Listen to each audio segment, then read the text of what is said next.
Lisa Winters stood tall in her crisp blue uniform outside the royal chambers on the planet Zavoria. She was the first human ever to serve as a guard to an alien queen. Her brown hair was pulled back in a tight bun, and her green eyes scanned the hallway with care. The air in the palace felt different from Earth, more rich with strange scents that took weeks to get used to. The other guards were all Zavorians, tall beings with 4 arms and scales that shimmered in the light from the 3 suns. They treated Lisa with cold respect, but she could feel their doubt. They did not think a human was worthy to guard their queen.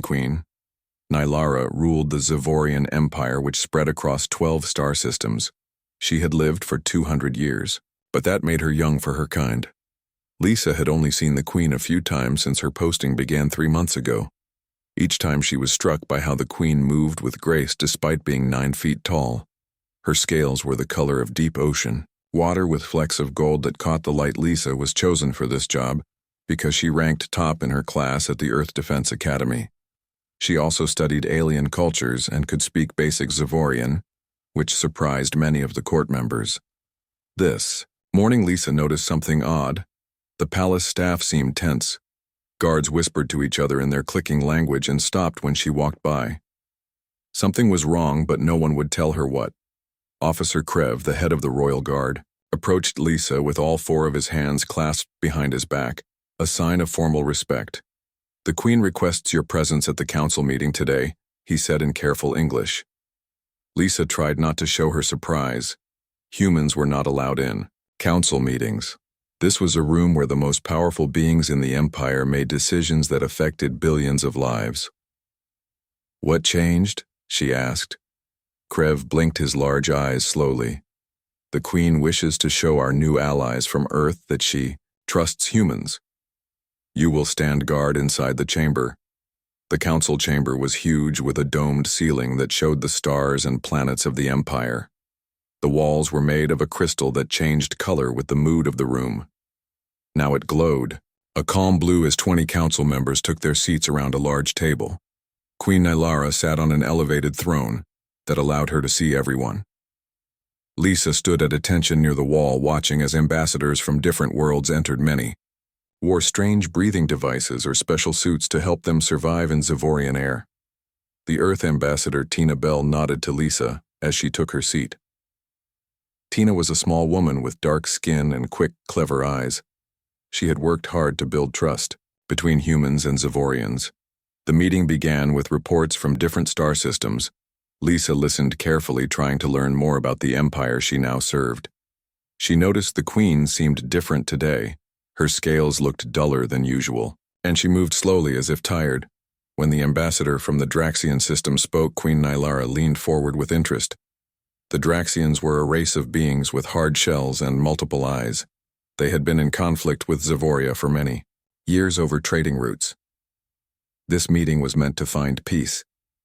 The Draxian ambassador stood to address the Queen. He spoke in a harsh language that the translator devices turned into English. "We bring gifts to show our desire for friendship," he signaled, and his assistants brought forward a beautiful box made from crystal and metal. Queen Nylara accepted the gift with formal words of thanks.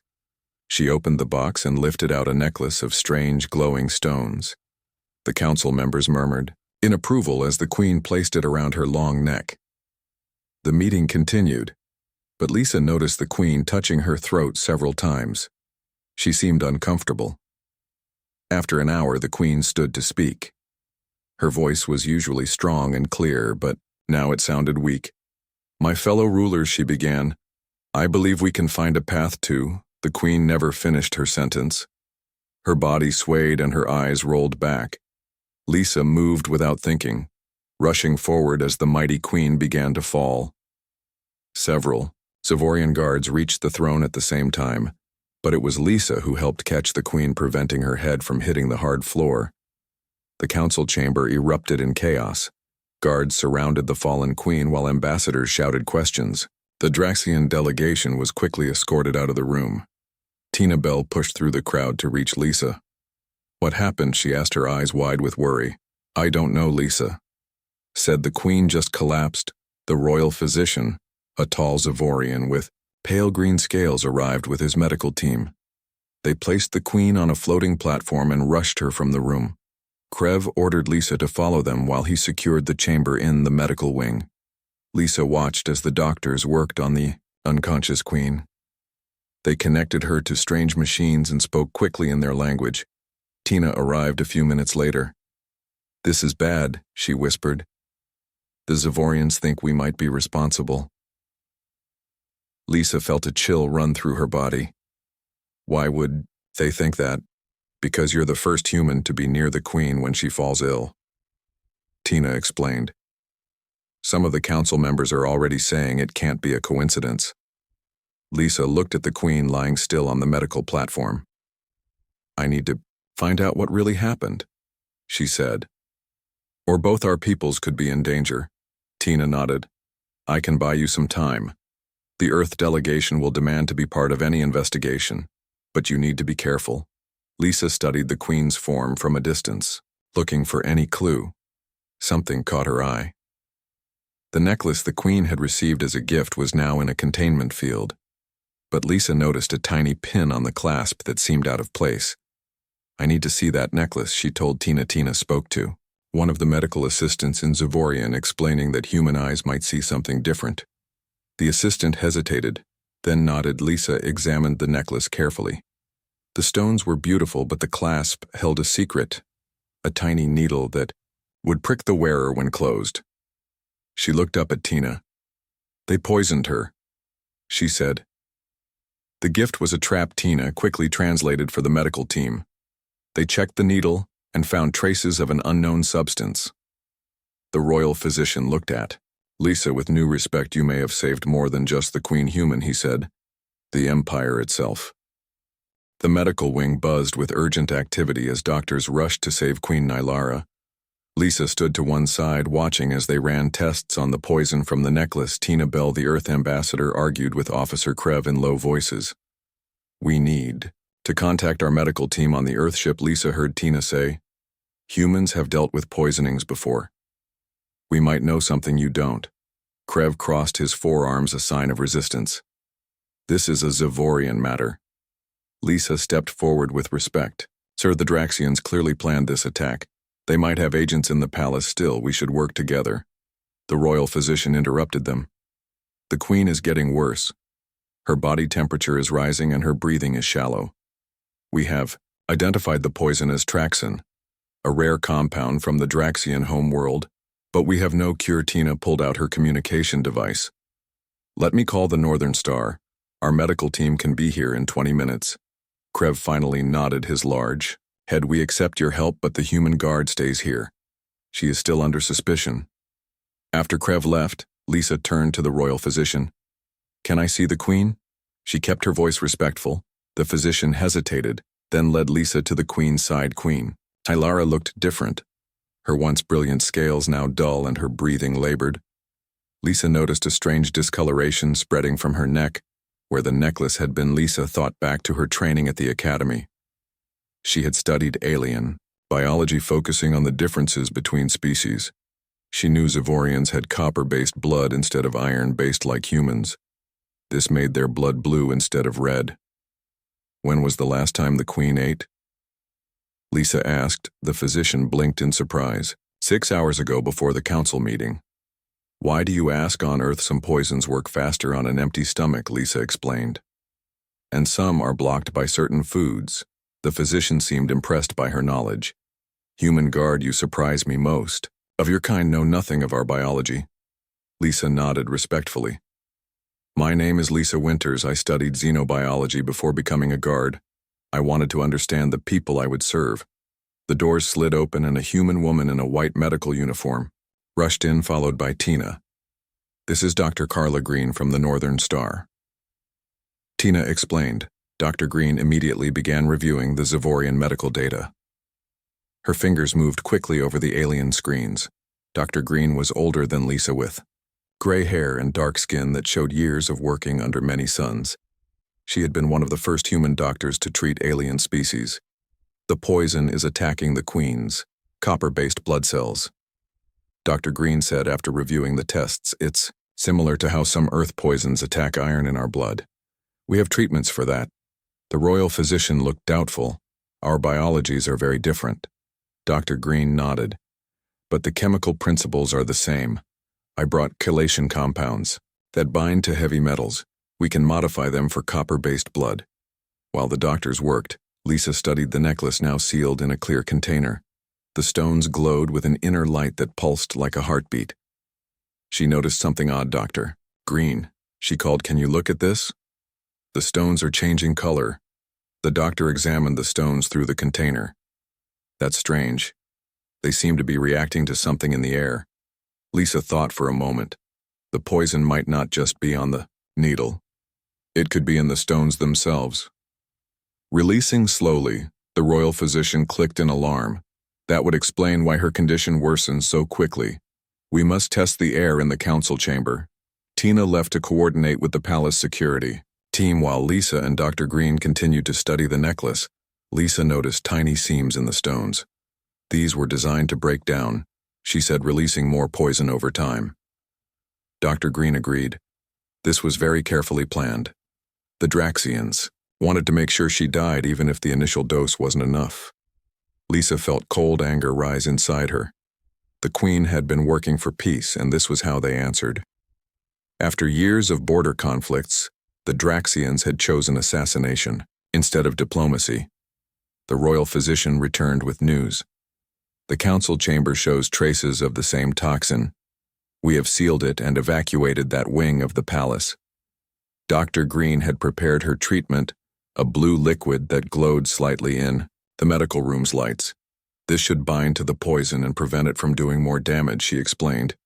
But we need an antidote to reverse the effects. Where would we find that, Lisa asked. The royal physician answered. The Draxians would have, if they would not risk using a poison without protecting themselves, Tina returned with Officer Krev. The Draxian delegation claims diplomatic immunity, he said. They refuse to be searched. Lisa looked at the dying queen, then back at Krev. With respect, sir, this is attempted murder, not a diplomatic incident. If they escape to their ship, the queen will die. Krev seemed torn between duty and tradition, then made his decision. Lock down all ships in the royal port. No one leaves until we have the antidote, Lisa spoke up. Let me talk to them. I am just a human guard. They might underestimate me. Tina shook her head. It's too dangerous. But Lisa insisted. The Draxians don't respect humans. They see us as weak and primitive. They won't expect me to recognize their poisons or understand their plans. Krev considered her words, then nodded. Very well, human. But you will wear a tracker and take 2 of my guards. The Draxian delegation had been moved to guest quarters in the east wing of the palace. Lisa approached, with 2 tall Zavorian guards behind her. She wore her formal uniform and kept her face neutral. The main ambassador, a being with a hard shell and multiple eyes, sat in the center of the room surrounded by his assistants. His name was Drex, and he had been speaking of peace while planning Murder Guard Winters. Lisa introduced herself. I am here to ask about the gift you presented to Queen Nylara. Drex clicked his mouth, parts a sign of amusement. A human guard, how quaint. What can I help you with? Little one. Lisa ignored the insult. The necklace was beautiful. Those stones, what are they called? The poison in the Queen's system was already being slowed by Dr. Green's treatment, but they needed the antidote soon. Lisa watched the ambassador's eyes. For any sign of guilt, they are moon crystals from our homeworld. A traditional gift between rulers. Lisa nodded. Is there anything special about their care? Some gifts require special handling. One of the assistants shifted nervously. Lisa noticed the movement but kept her attention on Drex. No special care is needed. Drex said they will last for 100 years. Lisa took a step closer. I noticed they change color slightly in different light. Is that normal? Drex seemed uncomfortable now. Yes, quite normal. Nothing to concern yourself with. The nervous assistant moved again, and Lisa saw him touch a small pouch at his waist. She had found their weakness. Thank you for your time, Ambassador, she said politely. The Queen will be most interested in your answers when she recovers. Drex's eyes widened. Recovers, but the poison. He stopped, suddenly realizing his mistake. Lisa smiled coldly. You just confessed, Ambassador. Now we will search your quarters for the antidote. The Zavorian guards moved quickly, surrounding the Draxian delegation. Ambassador Drex clicked his mouth parts in anger, and his hard shell turned a dark red color, a sign of rage. Lisa kept her face calm, despite the tension in the room. The nervous assistant tried to run, but one of the guards caught him with 2 arms while keeping the others ready for defense. Lisa approached and pointed to the small pouch at his waist. "What's in there?" she asked, her voice firm. The assistant hissed something, in the Draxian language that the translator didn't catch. Drex shouted at him to be silent, but it was too late. The guards took the pouch and handed it to Lisa inside. She found 3 small vials filled with different colored liquids. One matched the color of the poison they had found on the necklace. She held it up. "This is the poison, isn't it? And one of these others is the antidote." Drex remained silent, his multiple eyes fixed on Lisa with hate. Lisa turned to the guards. "Take all 3 vials. To Dr. Green," she said. She can test them to find the antidote and take the delegation into custody as the guards led the Draxians away. Lisa felt a moment of satisfaction. The Queen might still be saved. But she knew this was more than an assassination attempt. It was an act of war. The Draxians had tried to kill the leader of the most powerful empire in this part of the galaxy. Lisa hurried back to the medical wing where Dr. Green and the royal physician worked side by side to save the Queen. Tina met her at the door. "You did it," she said with relief. "They confessed?" "Not exactly," Lisa explained, "but they revealed enough. The ambassador mentioned the poison before I did. They knew exactly what they had done." Lisa handed the vials to Dr. Green, who immediately began testing them. Her equipment was a mix of human and Zavorian technology, showing how the 2 species had begun to share knowledge. The royal physician watched with interest as she worked. "This one contains the poison, Dr. Green," confirmed, holding up a vial with dark blue liquid. "And this one," she held up a vial with clear liquid, "appears to be the antidote." The royal physician took the antidote and examined it carefully. "We must be certain," he said. "If we give her the wrong substance, it could kill her." Dr. Green nodded. "We can test it on a sample of the poisoned blood." She took a small amount of the Queen's blood, which had turned almost black from the poison, and added a drop of the clear liquid. The blood began to change back to its normal blue color. "It works," the doctor said with relief. The royal physician prepared to administer the antidote. "This will take time," he warned. Even with the antidote, the Queen was gravely injured. "Her recovery will not be immediate." Lisa stood back as they gave the Queen the antidote through a device attached to her arm. The Queen's breathing remained shallow, but the spread of discoloration on her scales slowed. Everyone waited in tense silence for any sign of improvement. "Officer." Krev entered the room, his posture rigid. "Human guard." He said formally, "You are requested to attend the emergency council meeting." Lisa was surprised. "Why me?" "The council wishes to hear your account of what happened." And Ambassador Bell suggested that having a human present would show the continued alliance between our peoples. Tina gave Lisa an encouraging nod. "This is important," she said. "The Zavorian Empire is in chaos with the Queen incapacitated. Some council members are calling for immediate retaliation against the Draxians." The council chamber had been cleared of the poison, and the members sat in a circle, their faces grim. Lisa stood beside Tina, feeling the weight of 20 pairs of alien eyes upon her. The acting head of the council, an elder Zavorian named Zith, spoke first. "Human guard, tell us what you discovered about the attack on our Queen Lisa. Describe the necklace, the hidden needle, and the poison." She explained how Dr. Green had created a treatment to slow the poison's effects and how they had obtained the antidote from the Draxian delegation. The council members listened in silence. When she finished, Zith spoke again. "You show unusual knowledge for a human guard. How did you know to examine the necklace?" "I noticed. The Queen touched her neck several times after putting it on," Lisa explained. "And I studied how different poisons affect different species at the Earth Defense Academy. Draxians have used similar methods before." A council member with silver scales leaned forward. "Why would a simple guard have such knowledge?" Tina answered that question. "On Earth, we believe knowledge should be shared among all ranks. Guards are not just protectors, but observers. Our best guards understand many subjects. This caused murmuring among the council members. Zavorian society was highly structured. Each person had their place and rarely moved beyond it. The idea of a guard with advanced knowledge seemed strange to them. Zith raised his hand for silence. What do you recommend we do about the Draxians? Human Lisa felt the weight of the question. This was not her place.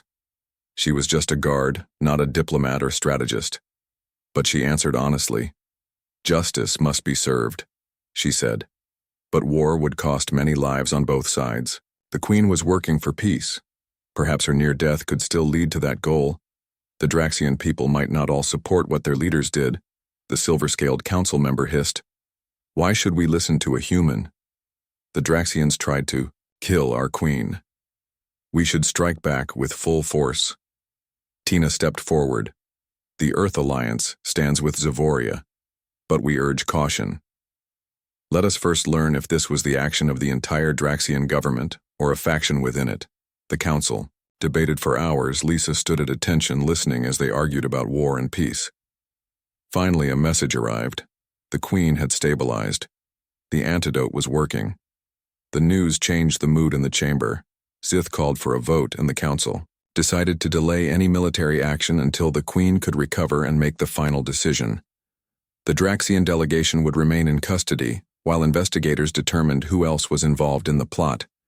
As the meeting ended, Lisa was approached by several council members who thanked her for her service.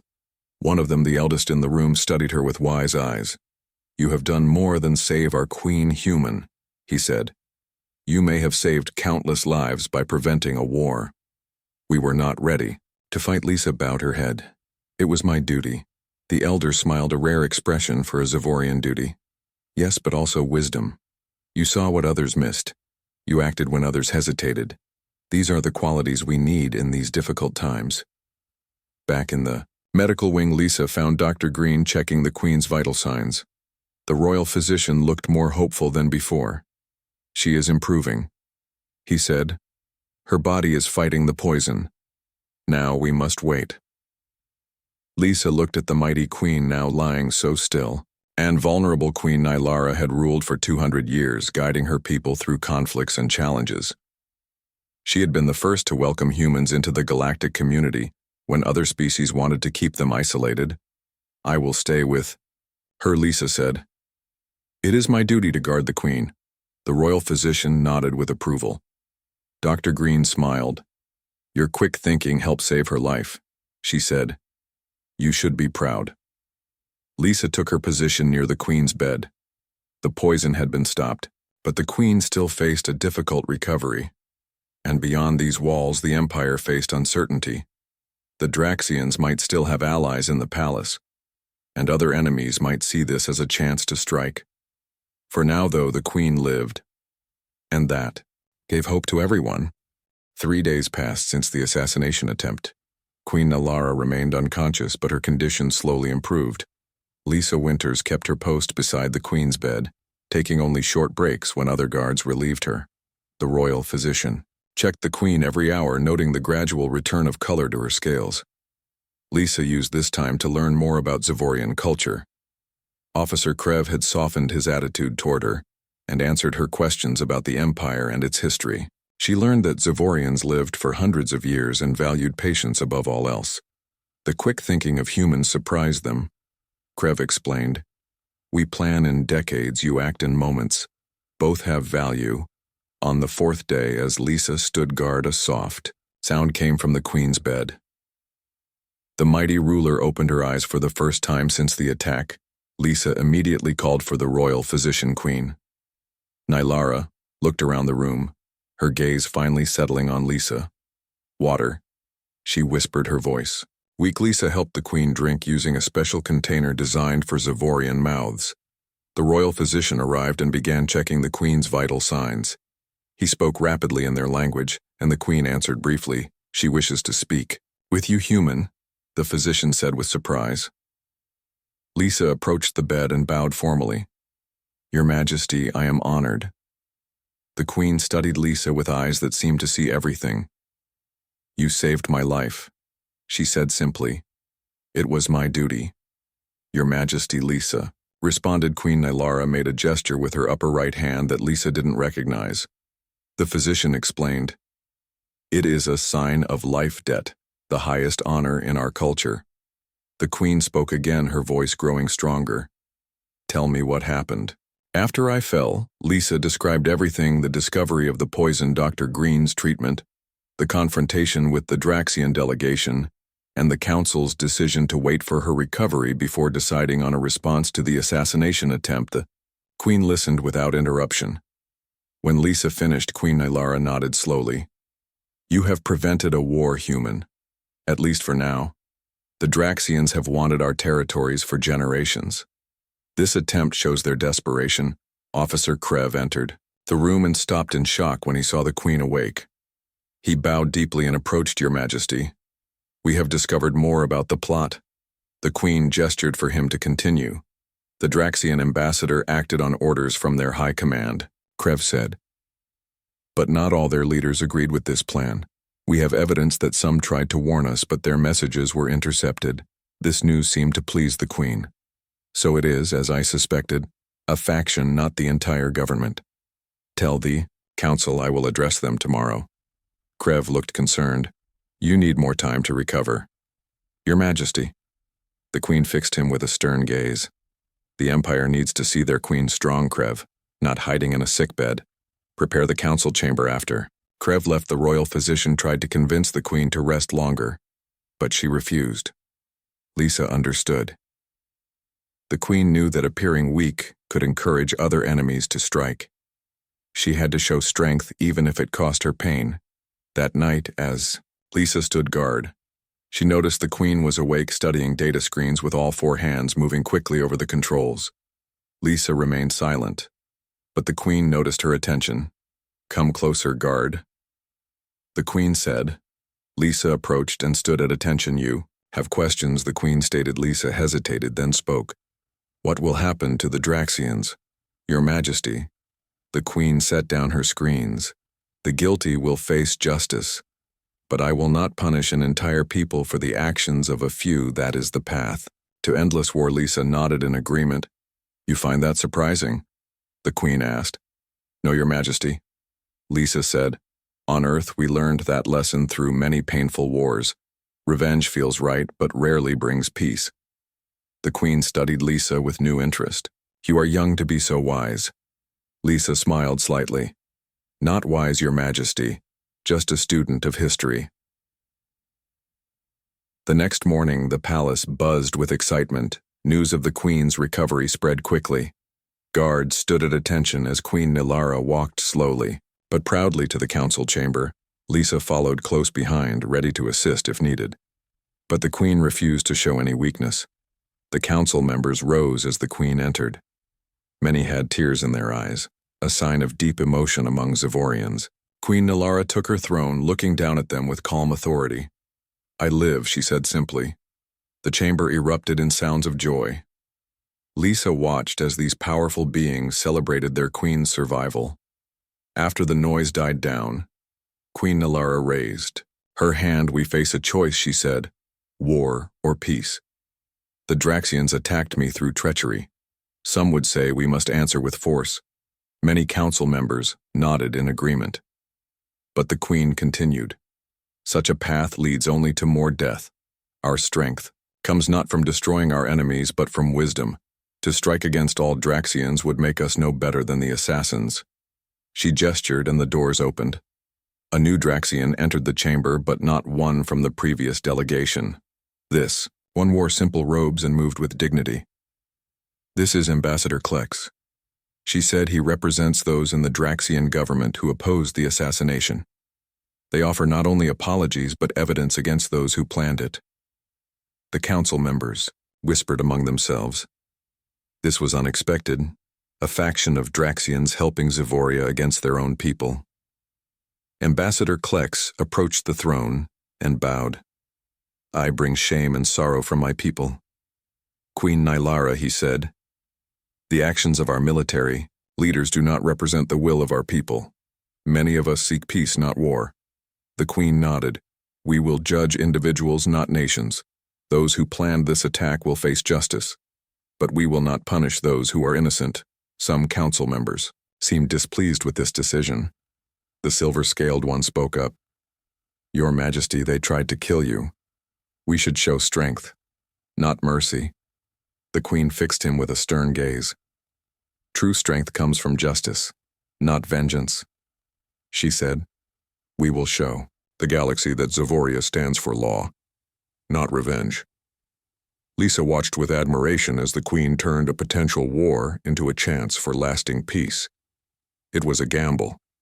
The Draxians might see mercy as weakness, but it was a gamble that could save millions of lives. After the council meeting, Queen Nilara returned to her private chambers. Lisa followed, as was her duty. The Queen seemed tired, the strain of appearing strong taking its toll. The Queen settled into a large chair designed for her frame. You have been quiet today, guard, she observed. Lisa bowed. I was impressed by your wisdom, Your Majesty. The Queen made a sound like soft laughter. Wisdom. Some would call it foolishness. Not me. Lisa said with respect. You chose the harder path. The one that might actually lead to peace. The Queen studied Lisa. The human race is young in the galaxy, but you understand much. Tell me, guard, what would your people have done? Lisa thought carefully. Earth has made many mistakes in our history. We often chose revenge, when wisdom would have served better. But we learned in time. The Queen nodded. Earth and Zavoria have much to teach each other. I think tomorrow I will create a new position in my court, a human advisor. Someone who sees with different eyes. Would you accept such a role? Lisa was stunned. The offer was unprecedented. A human in the royal court, not just as a guard, but as an advisor. It would change everything. I would be honored, Your Majesty, she said. But I am just a guard. The Queen smiled. You are more than that, Lisa Winters. You are a bridge between our worlds, and we need such bridges now more than ever. 1 month after the assassination attempt, life in the royal palace had changed in ways no one could have predicted. Lisa Winters no longer wore the simple uniform of a guard. Instead, she dressed in robes of blue and silver, the colors of the royal court. Her new title was Human Advisor to the Queen, a position created specifically for her. The news had spread across the galaxy. A human serving not just as protection, but as counsel to the most powerful ruler in 12 star systems. Some Zavorians protested, claiming humans were too young a species to hold such honor. Others saw it as a brilliant move, strengthening the alliance between Earth and Zavoria. This morning, Lisa walked through the palace gardens with Queen Nilara. The Queen had fully recovered her scales once again, brilliant and her movements graceful. The garden contained plants from 100 worlds, creating a riot of colors and scents. Lisa had learned the names of many, but some remained mysterious. The Queen pointed to a blue flower that seemed to float above the ground without stem or roots. That is from the mist world, she explained. It lives on air and light, requiring no soil. Lisa studied the flower with interest. On Earth, our plants need roots and soil to survive. They draw nutrients from the ground. The Queen nodded. Just as species draw strength from their history, you humans adapted quickly to space travel because your roots are shallow. You look forward. Not back, it was meant as a compliment. But Lisa understood. The subtle criticism: Zavorians valued tradition and history, moving slowly and deliberately through time. Humans rushed forward, sometimes forgetting the lessons of the past. Both approaches have value. Lisa said, we can learn from your patience and you from our adaptability. The Queen seemed pleased with this answer. They continued walking, discussing the upcoming Galactic Summit, the first since the assassination attempt. Representatives from 30 worlds would attend, including a large delegation from Earth. Lisa would help prepare the Queen for meeting with the human diplomats, explaining cultural differences that might cause confusion. As they rounded a corner, Lisa noticed a group of young Zavorians watching from a distance. These were students from the Royal Academy studying to become future leaders. When they saw Lisa looking, they ducked away. The Queen made a sound of amusement. They are curious about you, she said. You have become something of a legend among the young, a human who saved the queen and earned a place in court. The story grows with each telling. I hear now you fought off 10 Draxian assassins with your bare hands. Lisa laughed. I wish the real story was that exciting. The queen stopped walking and turned to Lisa. Do not undervalue what you did, she said. You saw what others missed, you acted when others hesitated. That is the true mark of a hero, not fighting but seeing. Their conversation was interrupted by the arrival of Officer Krev. He bowed to the queen, then to Lisa, a sign of how much had changed, Your Majesty. He said, The Draxian representative has arrived for the private audience. The queen nodded. I will see them in the small audience chamber. Prepare security, but keep it discreet. Lisa was surprised. A Draxian, coming to the palace so soon after the assassination attempt seemed risky, but she trusted the queen's judgment as they walked to the audience chamber. The queen explained, This meeting must remain secret for now. The Draxian who comes is taking great risk. They oppose their military leaders and seek a true peace. The small audience chamber was designed for private meetings. The only others present were Krev and 2 trusted guards. The Draxian who entered was smaller than most of their kind, with a shell that had not yet hardened completely, a sign of youth. I am Mira. The young Draxian said, I bring messages from those who wish for peace. The queen gestured for Mira to sit, something rarely offered to Draxians in the palace. Speak freely here. You are protected, Mira clicked nervously. Our military leaders plan another strike. Their failure to kill you has made them desperate. They believe war is inevitable and wish to strike first. Lisa watched the queen's reaction. Queen Nilara showed no surprise or fear, only calm attention. Where and when will they strike, the queen asked. Mira handed over a data crystal. The plans are here. 3 targets. The main shipyards on Zev Prime, the defense outpost on Kaltor. And she hesitated, looking at Lisa. The Earth colony on Proxima Centauri. Lisa felt cold shock. The Earth colony was home to 50,000 humans, mostly families of diplomats and traders. It was peaceful with minimal defenses. Why target Earth? Lisa asked. The colony poses no threat. Mira turned to Lisa. Your people are seen as the reason for our failure. The alliance between humans and Zavorians blocks our military ambitions. They believe destroying the colony will drive a wedge between your peoples. The queen took the data crystal and handed it to Krev. Verify this information, she ordered. Then alert our fleet and send warning to Earth. Their colony must be protected. After Krev left with the crystal, the queen continued her questions to Mira. How many in your government support? Peace, about half, Mira answered, but they fear speaking out. The military holds much power. The queen considered this. The coming Galactic Summit could be your opportunity. Those who want peace should send representatives. We can negotiate directly, avoiding your military leaders. Mira seemed doubtful. They would be called traitors. Sometimes one must be called traitor to be a true patriot. The queen said, Those who value peace over power often face such names. After the meeting ended and Mira was safely escorted away, Lisa turned to the queen. You believe her? The queen nodded. The information fits with what our spies have reported, and her fear was genuine. The young often cannot hide their true feelings. Lisa felt worry gnaw at her stomach. We need to increase defenses at the Earth colony. They have minimal protection. The queen placed a gentle hand on Lisa's shoulder. It is already done. I sent orders while you were at breakfast this morning. A fleet now moves to protect your people. Lisa felt a rush of gratitude. Thank you, Your Majesty. The queen made a dismissive gesture. You saved my life. I protect your people. We are balanced in debt. Now we must prepare for the summit. It will be a dangerous time.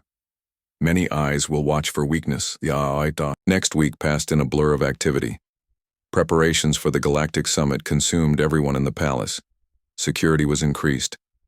Ships from 30 worlds began arriving, bringing dignitaries and their staff. Lisa worked with Tina Bell, now promoted to head Earth ambassador, to ensure humans understood Zavorian customs. The Earth delegation included important leaders. Each night, Lisa briefed them on what to expect, answering questions about Zavorian culture.